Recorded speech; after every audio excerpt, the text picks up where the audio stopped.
William Faulkner. ¿Existe alguna fórmula que sea posible seguir para ser un buen novelista? 99% de talento, 99% de disciplina, 99% de trabajo. El novelista nunca debe sentirse satisfecho con lo que hace.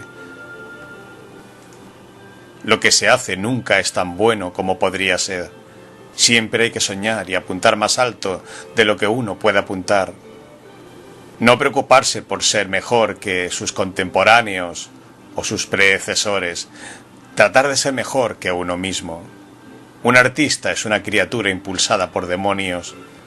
No sabe por qué ellos lo escogen y generalmente estás demasiado ocupado para preguntárselo. Es completamente amoral en el sentido de que será capaz de robar, tomar prestado, mendigar o despojar a cualquiera y a todo el mundo con tal de realizar la obra. ¿Qué quiere usted decir que el artista debe de ser completamente despiadado?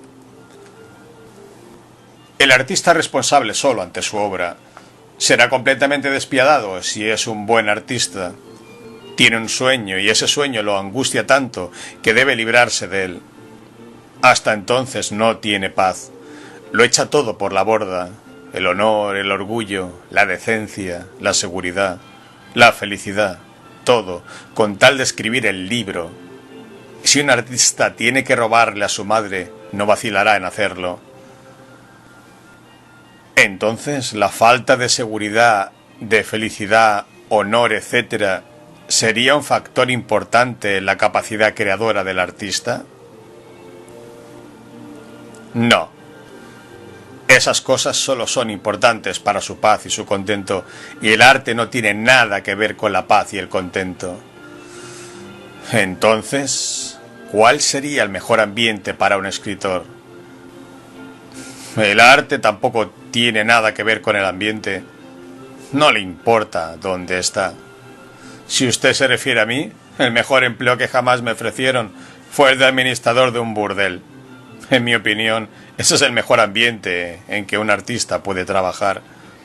Goza de una perfecta libertad económica, está libre del temor y del hambre, dispone de un techo sobre su cabeza y no tiene nada que hacer excepto llevar unas pocas cuentas sencillas a ir a pagarle una vez al mes a la policía local. El lugar está tranquilo durante las mañanas, que es la mejor parte del día para trabajar. En las noches hay la suficiente actividad social como para que el artista no se aburra, si no le importa participar en ella. El trabajo da cierta posición social. No tiene nada que hacer porque la encargada lleva los libros. Todas las empleadas de la casa son mujeres, que lo tratarán con respeto y le dirán «señor». Todos los contrabandistas de licores de la localidad también le dirán «señor».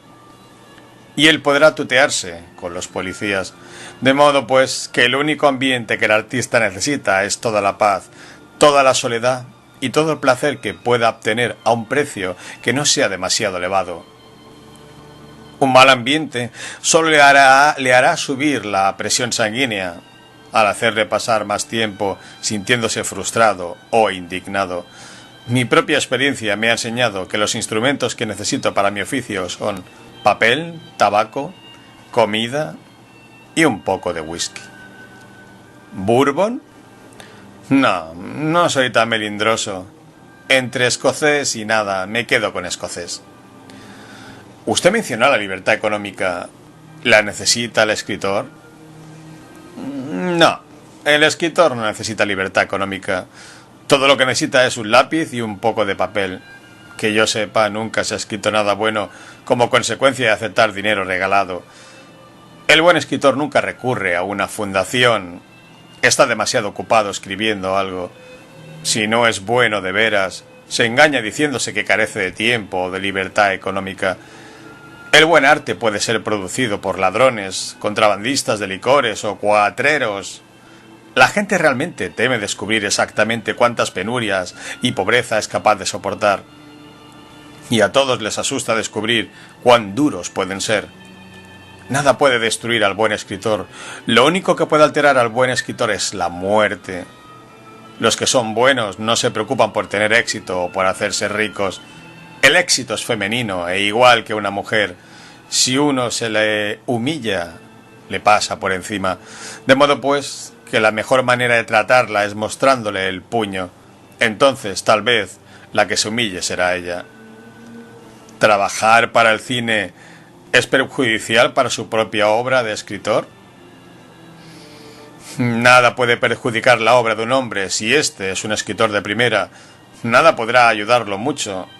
El problema no existe si el escritor no es de primera, porque ya habrá vendido su alma por una piscina.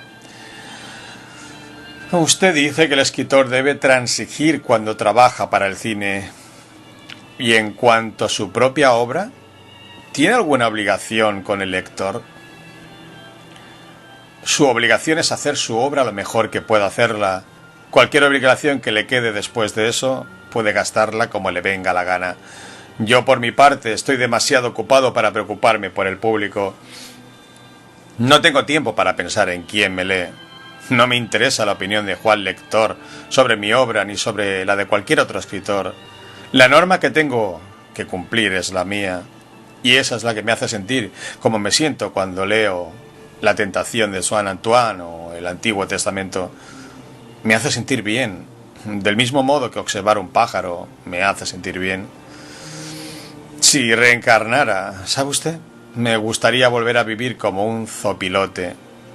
Nadie lo odia, ni lo envidia, ni lo quiere, ni lo necesita.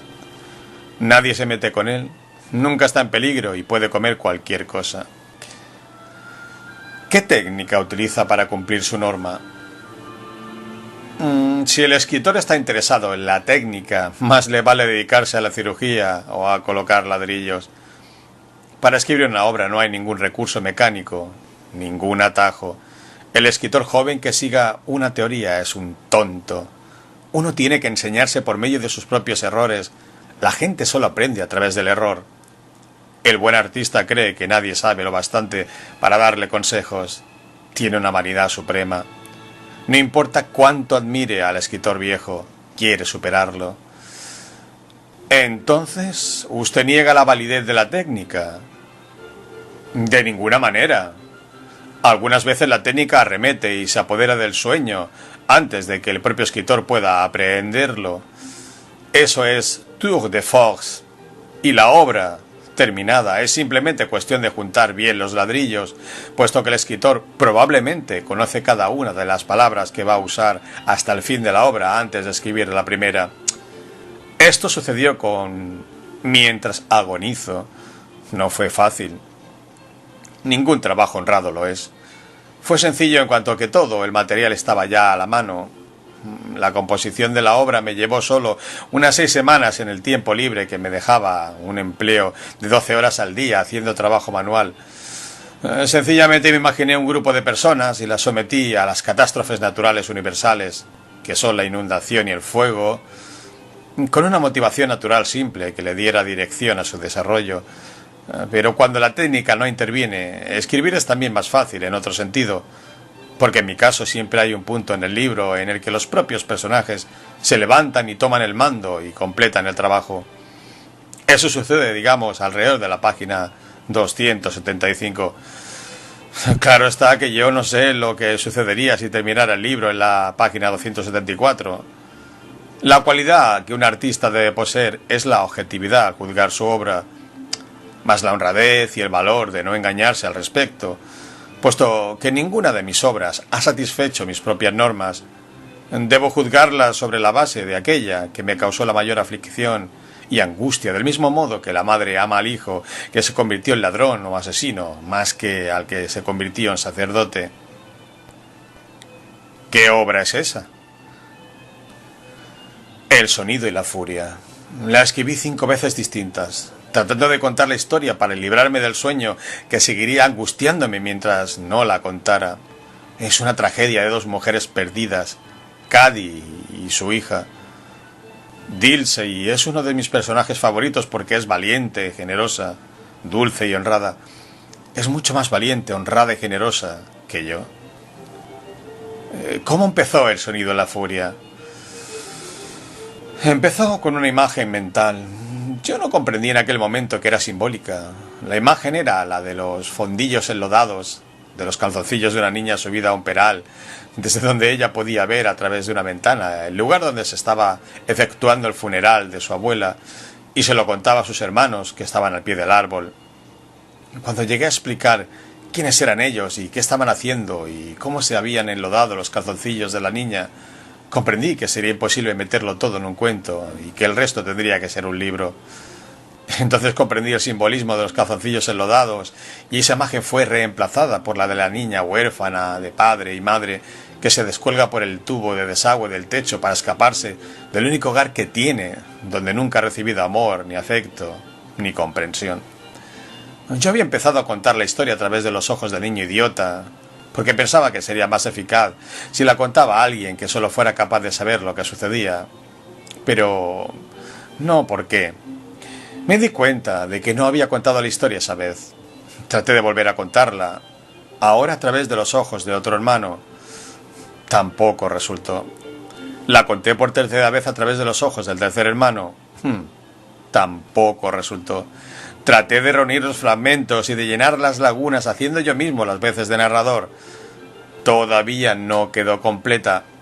Hasta 15 años después de la publicación del libro, cuando escribí como apéndice de otro libro el esfuerzo final para acabar de contar la historia y sacármela de la cabeza de modo que yo mismo pudiera sentirme en paz.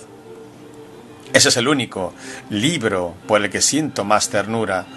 Nunca pude dejarlo de lado y nunca pude contar bien la historia, aun cuando lo intenté con ahínco, y me gustaría volver a intentarlo, aunque probablemente fracasaría otra vez.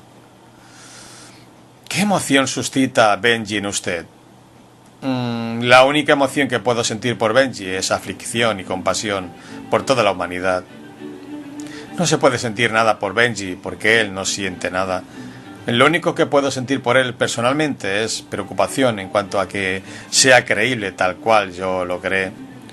Benji fue un prólogo, como el sepulturero en los dramas isabelinos. Cumple su cometido y se va Benji. Es incapaz del bien y del mal porque no tiene conocimiento alguno del bien y del mal. ¿Podía Benji sentir amor? Benji no era lo suficientemente racional ni siquiera para ser un egoísta. Era un animal. Reconoció la ternura y el amor, aunque no habría podido nombrarlos, y fue la amenaza a la ternura y al amor lo que lo llevó a gritar cuando sintió el cambio en Cady. Ya no tenía Cady. Siendo un idiota, ni siquiera estaba consciente de la ausencia de Cady. Solo sabía que algo andaba mal, lo cual creaba un vacío en el que sufría. Trató de llenar ese vacío. Lo único que tenía era una de las pantuflas desechadas de Cady. La pantufla era la ternura y el amor de Benji que éste podía haber nombrado, y solo sabía que le faltaban. Era mugroso porque no podía coordinar y porque la mugre no significaba nada para él. Así como no podía distinguir entre el bien y el mal, tampoco podía distinguir entre lo limpio y lo sucio. La pantufla le daba consuelo, aun cuando ya no recordaba a la persona a la que había pertenecido, como tampoco podía recordar por qué sufría. Si Cady hubiese reaparecido, Benji probablemente no la habría reconocido. ¿Ofrece ventajas artísticas el componer la novela en forma de alegoría, como la alegoría cristiana que usted utilizó en Una fábula? La misma ventaja que representa para el carpintero construir esquinas cuadradas al construir una casa cuadrada. En Una fábula, la alegoría cristiana era la alegoría indicada en esa historia particular, del mismo modo que una esquina cuadrada oblonga es la esquina indicada para construir una casa rectangular oblonga. ¿Quiere decir que un artista puede usar el cristianismo simplemente como cualquier otra herramienta, de la misma manera que un carpintero tomaría prestado un martillo? Al carpintero del que estamos hablando nunca le falta ese martillo. A nadie le falta cristianismo. Si nos ponemos de acuerdo en cuanto al significado que le damos a la palabra, se trata del código de conducta individual de cada persona, por medio del cual ésta se hace un ser humano superior al que su naturaleza quiere que sea, si la persona solo obedece a su naturaleza. Cualquiera que sea su símbolo, la cruz o la media luna o lo que fuere. Ese símbolo es para el hombre el recordatorio de su deber como miembro de la raza humana. Sus diversas alegorías son los modelos con los que se mide a sí mismo y aprende a conocerse. La alegoría no puede enseñar al hombre a ser bueno del mismo modo que el libro de texto le enseña matemáticas.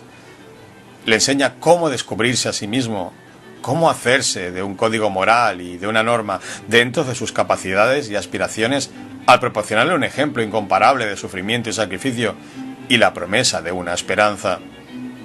Los escritores siempre se han nutrido y siempre se nutrirán de las alegorías de la conciencia moral, por la razón de que las alegorías son incomparables.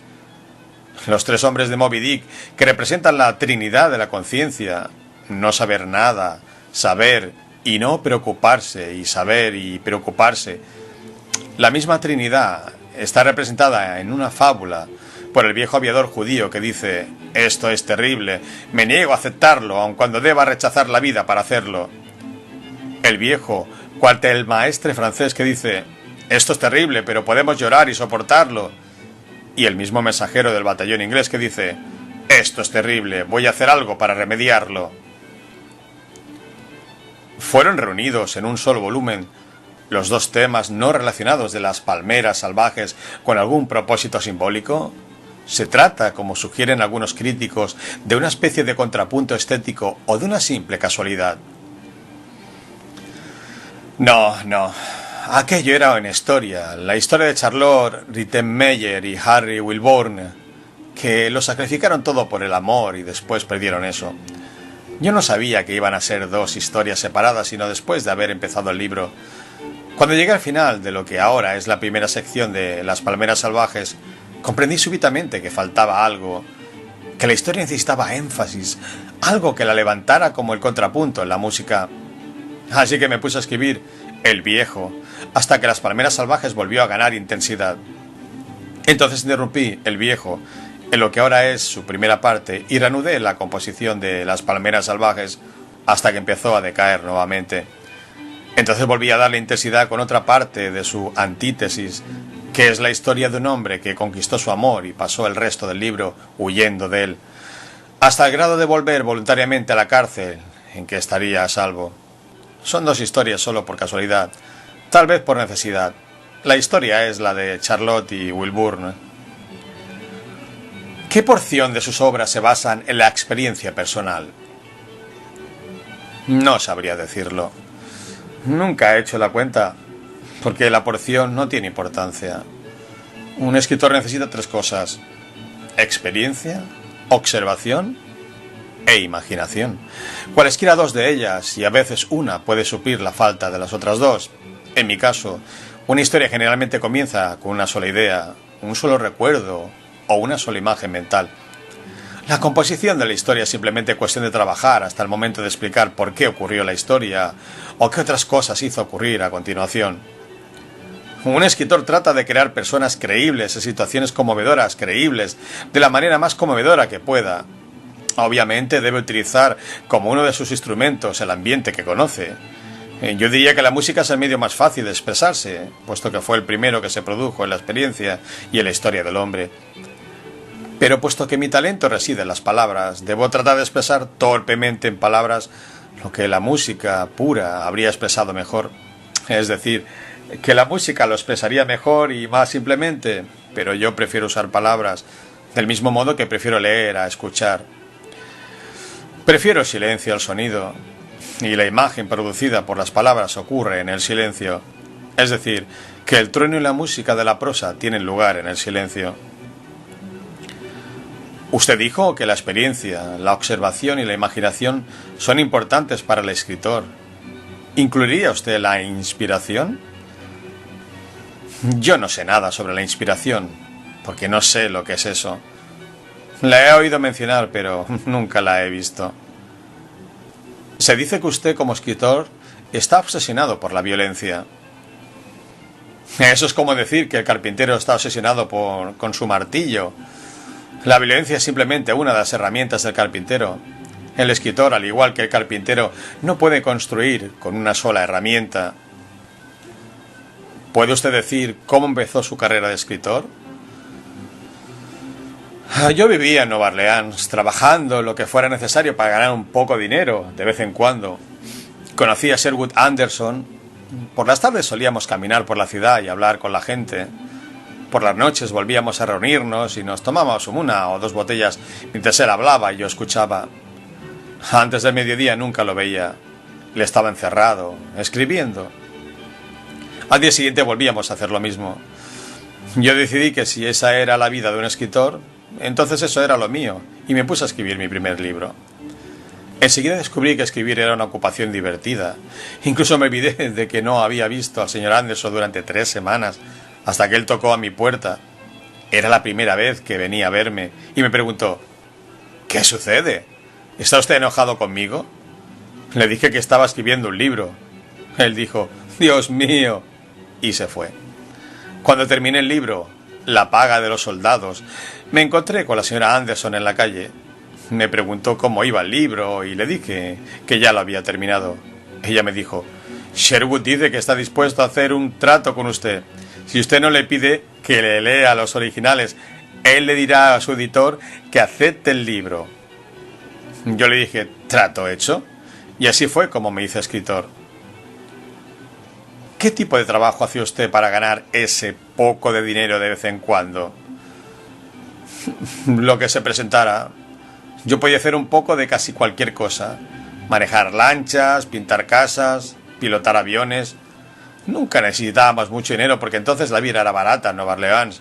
Y todo lo que quería era un lugar donde dormir, un poco de comida, tabaco y whisky. Había muchas cosas que yo podía hacer durante 2 o 3 días a fin de ganar suficiente dinero para vivir el resto del mes. Yo soy por temperamento un vagabundo y un golfo. El dinero no me interesa tanto como para forzarme a trabajar para ganarlo. En mi opinión, es una vergüenza que haya tanto trabajo en el mundo. Una de las cosas más tristes es que lo único que un hombre puede hacer durante 8 horas día tras día es trabajar. No se puede comer 8 horas, ni beber 8 horas diarias, ni hacer el amor 8 horas. Lo único que se puede hacer durante 8 horas es trabajar. Y esa es la razón de que el hombre se haga tan desdichado e infeliz a sí mismo y a todos los demás. Usted debe sentirse en deuda con Sherwood Anderson, pero ¿qué juicio le merece como escritor? Él fue el padre de mi generación de escritores norteamericanos y de la tradición literaria norteamericana que nuestros sucesores llevarán adelante. Anderson nunca ha sido valorado como se merece. Dreiser es su hermano mayor y Mark Twain el padre de ambos. Y en cuanto a los escritores europeos de ese periodo, los 2 grandes hombres de mi tiempo fueron Mann y Joyce. Uno debe acercarse al Ulises de Joyce como el bautista analfabeto al Antiguo Testamento, con fe. ¿Lee usted a sus contemporáneos? No. Los libros que leo son los que conocí y amé cuando era joven y a los que vuelvo como se vuelve a los viejos amigos. El Antiguo Testamento, Dickens, Conrad, Cervantes. Leo el Quijote todos los años, como algunas personas leen la Biblia, Flaubert, Balzac. Este último creó un mundo propio intacto, una corriente sanguínea que fluye a lo largo de 20 libros, Dostoyevsky, Tolstoy, Shakespeare. Leo a Melville, ocasionalmente, y entre los poetas a Marlowe, Campion, Johnson, Herrick, Donne, Keats y Shelley. Todavía leo a Huysmans. He leído estos libros tantas veces que no siempre empiezo en la primera página para seguir leyendo hasta el final. Solo leo una escena o algo sobre un personaje, del mismo modo que uno se encuentra con un amigo y conversa con él durante unos minutos. Y Freud. Todo el mundo hablaba de Freud cuando yo vivía en Nueva Orleans, pero nunca lo he leído. Shakespeare tampoco lo leyó y dudo que Melville lo haya hecho, y estoy seguro de que Moby Dick tampoco. ¿Lee usted novelas policíacas? Leo a Simenon porque me recuerda algo a Chekhov.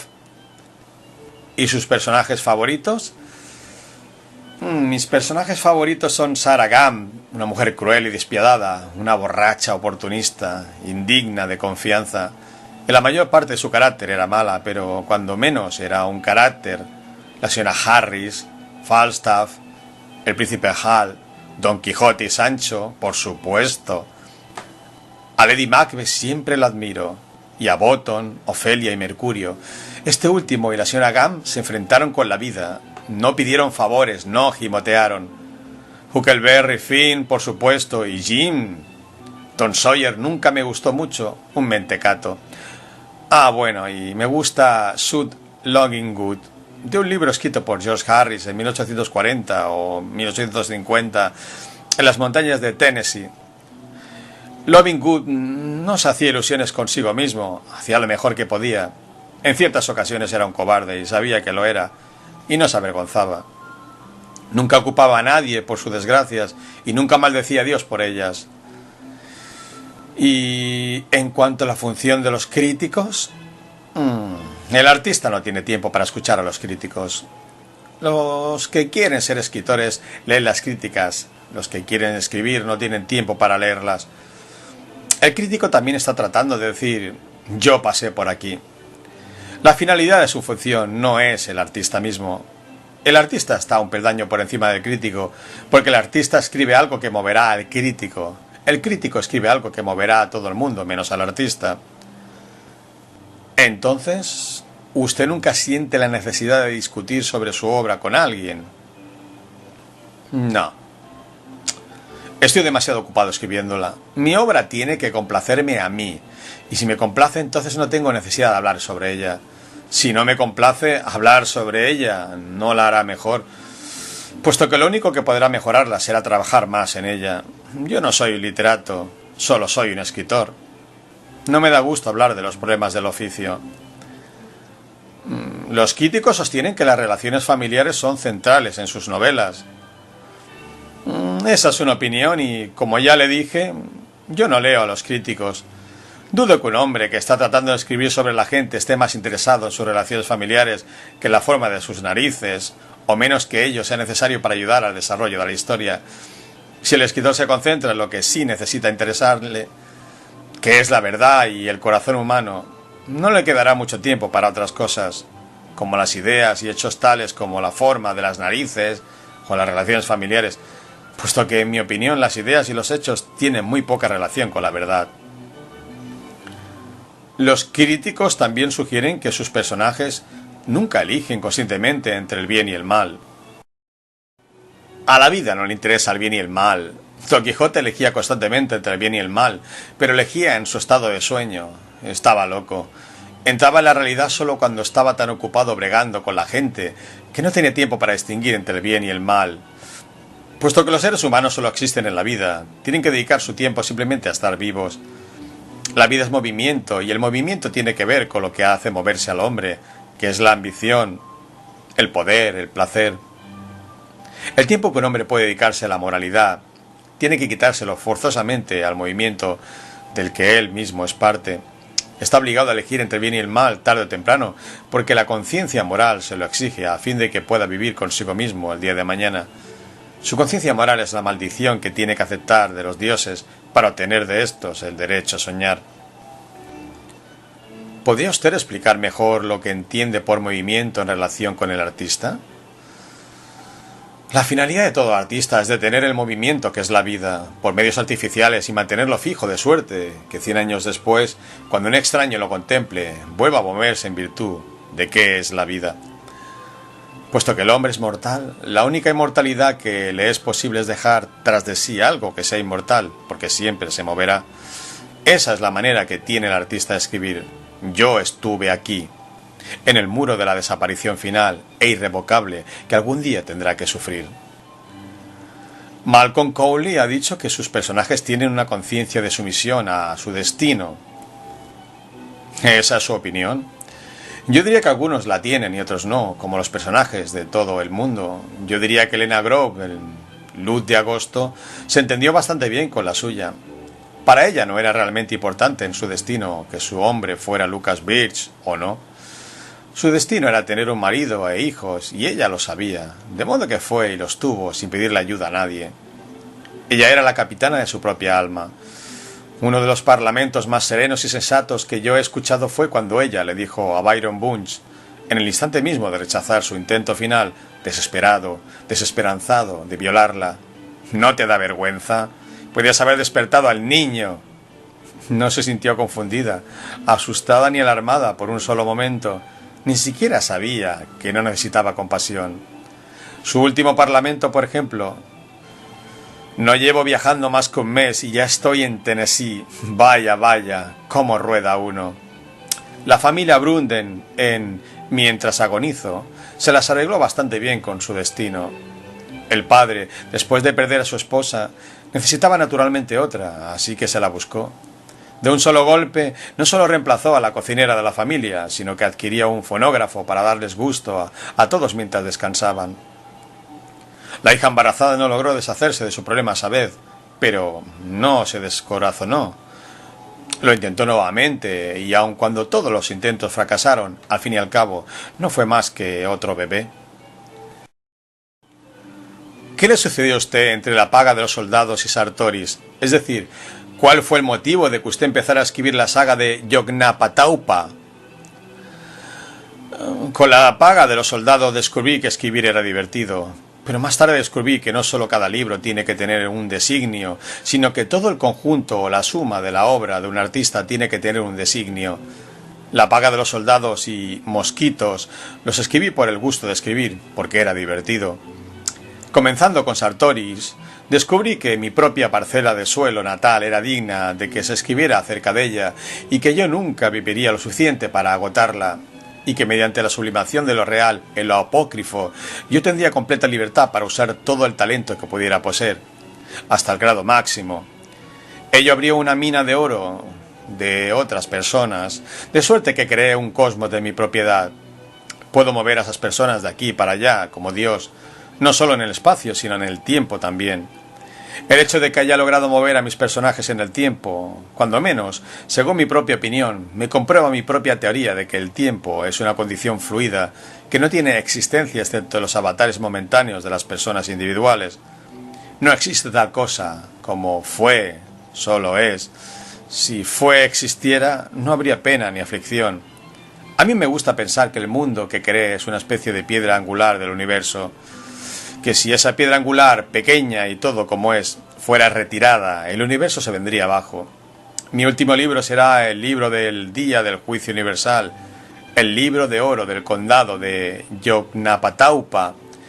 Entonces quebraré el lápiz y tendré que detenerme.